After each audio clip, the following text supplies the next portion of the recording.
Bonjour, pour nous parler de l'actualité du pôle études du César Auvergne-Rhône-Alpes, Anne-Marie Robert, présidente du groupe de travail B du César. Alors Anne-Marie Robert, bonjour. Bonjour Ingrid. Alors le groupe de travail B, alors qu'est-ce qu'un groupe de travail? Comment il est composé? Comment est-ce qu'il fonctionne au César? Alors le GTB, le groupe de travail B, est une des 15 instances de travail permanentes du Césaire. Alors il a pour spécificité de n'avoir aucun fléchage thématique. Oui. À l'inverse des 10 commissions de travail qui sont thématiquement fléchées, commission 1 économie, commission 2 environnement. Donc la particularité d'un GTB, c'est qu'il peut prendre en compte des thématiques sur tout secteur et avec d'autres spécificités qui seront la transversalité et sur temps court, ce qui est une autre manière aussi de travailler au Césaire. Et ça nous permet donc de travailler sur des thématiques transverses et plus dans l'actualité et dans la réactivité. D'accord. Et puis les conseillers ne sont pas les mêmes selon la thématique de travail que vous abordez. Tout à fait. Les deux seuls éléments qui restent permanents dans un groupe de travail, c'est voilà, la structure statutaire et la présidence. Mais effectivement, les conseillers, les chargés d'études et les thématiques changent à chaque fois que le bureau valide un nouveau sujet. Au cours de cette mandature, le GTB a travaillé sur 7 problématiques différentes avec 83 conseillers différents, soit 43% à peu près de l'effectif du Césaire, et 5 chargés d'études différents. Ah, qui se sont succédés au fil des thèmes abordés. Voilà, en fait. donc c'est un beau défi à relever. Alors, justement, sur l'ensemble des thématiques abordées, je crois qu'il y a eu un certain nombre de contributions, mais aussi des avis rendus à la suite de saisine du Conseil régional. Sur quoi est-ce que les travaux du groupe de travail B ont-ils porté? Alors, le groupe de travail B a produit 10 publications, 4 avis, 3 contributions et 3 notes. Alors, nous avons travaillé sur des thématiques très diverses et variées, comme l'accès au très haut débit, les violences scolaires et le plan régional anti-harcèlement scolaire. Nous avons travaillé sur la territoire zéro chômeur, l'expérimentation.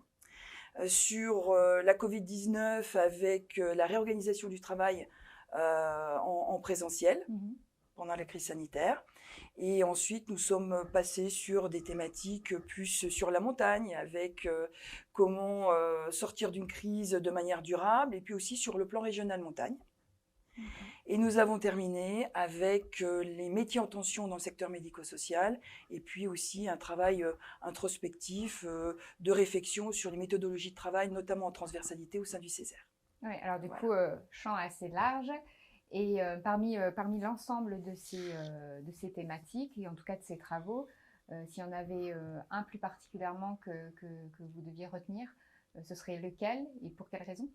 Alors, chaque thématique a été très intéressante à traiter, avec le souci collectif toujours de produire des publications de qualité, avec des formulations aussi de préconisations qui soient vraiment en prise avec les enjeux économiques, sociaux, environnementaux de la région. Alors, si je devais en retenir une, ce serait l'avis de juin 2019, agir pour en finir avec les violences scolaires. Alors c'est un sujet profondément humain qui touche nos enfants, 1 sur 10 d'après les chiffres officiels. Alors les violences physiques, psychologiques, sexuelles, de genre, institutionnelles aussi, ce sont des fléaux qui sont malheureusement toujours d'actualité. Donc nos travaux sont encore d'actualité. Et ils prennent même de nouvelles formes comme le cyberharcèlement. Alors, outre l'audition d'une quinzaine d'experts, nous sommes beaucoup appuyés aussi sur les compétences internes de nos conseillers, qui représentent donc la société civile organisée dans toute sa diversité et sa richesse. Et nous avions organisé un mini-forum associatif avec 7 associations sur les personnes en situation de handicap, les parents d'élèves, les étudiants, jeunesse et éducation populaire, et aussi les droits des femmes et les droits des familles. C'est très intéressant. Et nous avons formulé des préconisations très opérationnelles, très concrètes, qui s'adressaient bien sûr à la région, mais aussi à beaucoup d'acteurs différents. Ça, on avait tenu à ce qu'il y ait un fléchage. Et ça pouvait être l'ARS, le rectorat, bien sûr, les professionnels de santé, le monde associatif et les établissements scolaires. Et et toujours dans un souci de traiter le problème de manière ciblée et coordonnée. Et j'ai d'ailleurs eu le plaisir de présenter ces travaux à diverses associations par la suite. C'est ce que j'allais vous dire. C'est un travail qui vous a permis aussi d'aller présenter hors les murs, en tout cas hors du Césaire, cette contribution. D'où l'utilité, la grande utilité de ces travaux et de ces préconisations.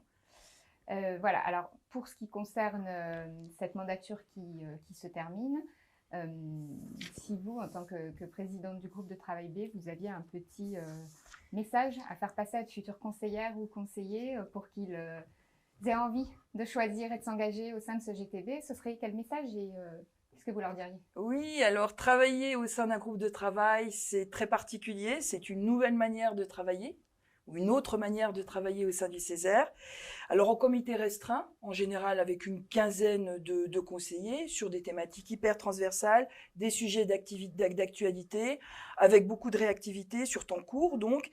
Et c'est une autre manière de s'investir aussi, je dirais, ponctuellement sur une thématique au service de nos territoires. Et c'est toute l'intelligence collective qui se met encore plus spontanément et plus facilement en œuvre, j'allais dire, du fait des groupes réduits.